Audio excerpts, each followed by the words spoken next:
All right, this is practice recommendations and effects between and during. All right, so one of the biggest things we have to focus on is practice. Everything that we learned here will be nothing in our minds if we don't practice it, right? It's just gonna go in one ear and out the other, okay? So even if you go home and you can't practice out on the golf course, we want you to practice, inside, maybe putt on the carpet, hardwood floor, set up some coffee cups at the end of the hallway, chip to them, whatnot. Same with putting.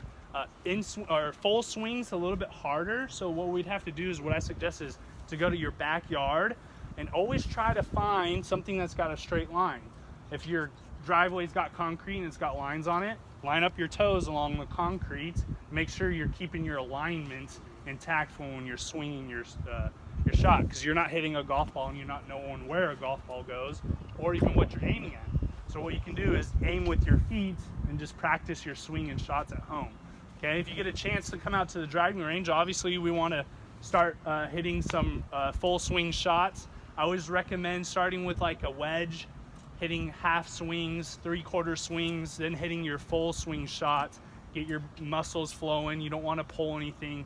You want to kind of warm yourself up into it. Never go out on the range and just start blasting drivers right away. Always start with chip shots. I go up into pitching, which we'll cover in the next lesson.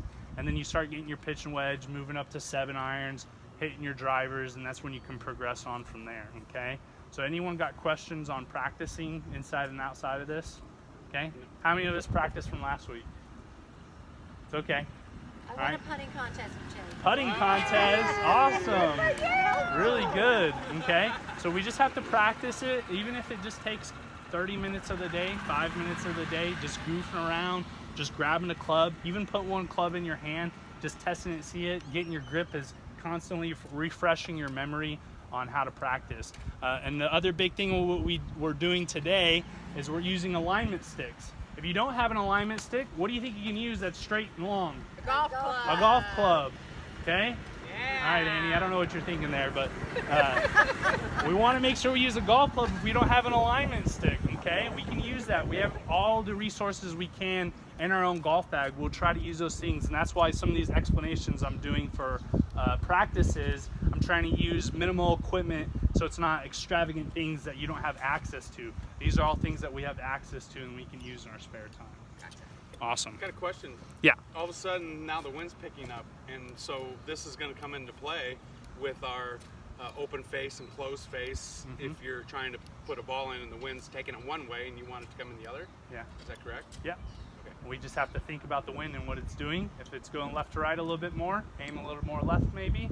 And if it's and that might produce a shot to go off a little bit more. And say if you're kind of cutting it or drawing it into the wind, sometimes that produces a straight ball flight. Right, right. So that's good.